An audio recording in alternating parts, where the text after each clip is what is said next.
یا قرآن پاک on line پڑھنا چاہتے ہو، محفل میلاد النبی کے لیے بلوانا چاہتے ہو تو واٹس ایپ کا نمبر ویڈیو پر چل رہا ہے، آپ لوگ مجھ سے رابطہ کر سکتے ہیں۔ اگر میرے بھائی یا بزرگ مجھ سے رابطہ کرنا چاہتے ہو تو واٹس ایپ پر وائس میسیج کر کے اپنا مسئلہ بتا سکتے ہیں۔ اگر بہنیں یا مائیں مجھ سے رابطہ کرنا چاہتی ہوں تو واٹس ایپ پر وائس کال کر کے مجھ سے بات کر سکتی ہیں، اپنا مسئلہ بتا سکتی ہیں۔ آپ نے وظیفہ کرنے سے پہلے کمنٹس میں اپنا نام، جہاں آپ رہتے ہو جگہ کا نام اور اللہ پاک کا اکرام ضرور لکھنا، تاکہ میں بھی آپ لوگوں کے لیے دعا کر سکوں اور پھر وظیفے کی بھی آپ لوگوں کو اجازت مل جائے گی۔ آپ نے وظیفہ کرنے سے پہلے پوری ویڈیو کو دھیان کے ساتھ سن کے سمجھ کے پھر وظیفے کو کرنا ہے۔ ایسا نہ ہو کہ ویڈیو کو سکپ کر کے چھوڑ کے سنیں اور پھر کوئی بات رہ جائے اور آپ وظیفہ کریں اور ٹھیک نہ ہو۔ آپ نے نہ تو کسی عمل میں کم کر کے پڑھنا، نہ زیادہ بڑھا کر پڑھنا۔ اگر کم یا زیادہ کر دیتے تو وہ ہمارا وظیفہ ٹھیک نہیں ہوتا، ہمیں کامیابی نہیں ملتی۔ اسی لیے آپ نے مکمل وظیفہ پڑھنے کے بعد آپ نے جس تعداد اور جس ترتیب کے ساتھ میں بتانے لگی، اسی تعداد اور اسی ترتیب کے ساتھ آپ نے اس عمل کو پڑھنا ہے۔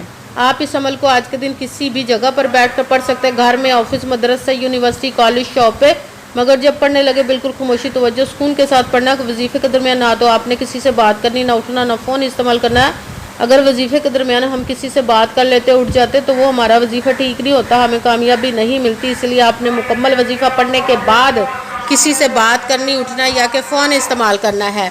آپ اس وظیفے کو آج کے دن کسی بھی وقت پڑھ سکتے، کسی بھی نماز کے ساتھ پڑھ سکتے، نماز کے علاوہ بھی پڑھ سکتے ہیں۔ اگر نماز کے ساتھ پڑھ رہے تو نماز مکمل پڑھنے کے بعد دعا مانگنے کے بعد آپ نے اس عمل کو پڑھنا ہے۔ اگر نماز کے علاوہ پڑھ رہے تو باوضو ہو کر ایسی جگہ پر بیٹھ کر پڑھنا جہاں بالکل خاموشی، توجہ، سکون کے ساتھ آپ اس عمل کو پڑھ سکیں۔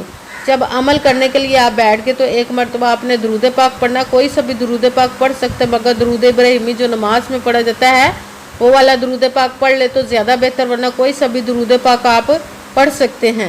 درود پاک پڑھنے کے بعد آپ نے ایک مرتبہ اعوذ باللہ من الشیطان الرجیم بسم اللہ الرحمن الرحیم پڑھ کر اپنے مقصد کی نیت کر لینی، جس مقصد، جس حاجت کے لیے آپ اس عمل کو پڑھنے لگے ہیں۔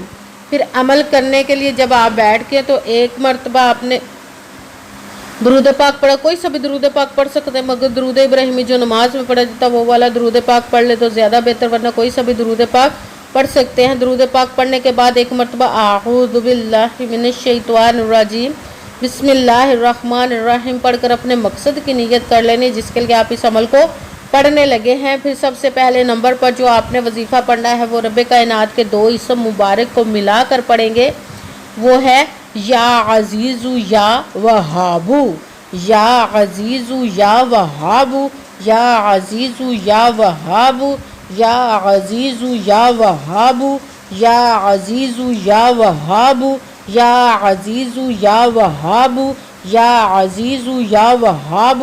اس کو آپ نے 10 مرتبہ 10 ٹائم پڑھنا ہے۔ پھر ساتھ ہی دوسرے نمبر پر قرآن پاک کی سورت کا ایک سورت اخلاص کی آیت کا وظیفہ پڑھنا ہے، اللہ الصمد، اللہ الصمد، اللہ الصمد، اللہ الصمد، اللہ الصمد، اللہ الصمد۔ اس کو آپ نے 41 مرتبہ 41 ٹائم پڑھنا ہے۔ پھر ساتھ ہی تیسرے نمبر پر جو وظیفہ پڑھنا وہ بھی قرآن پاک کی ایک آیت کا وظیفہ، یا ذوالجلالی والاکرام، یا ذوالجلالی والاکرام، یا ذوالجلالی والاکرام، یا ذوالجلالی والاکرام، یا ذوالجلالی والاکرام، یا ذوالجلالی والاکرام۔ اس کو آپ نے 11 مرتبہ 11 ٹائم پڑھنا ہے۔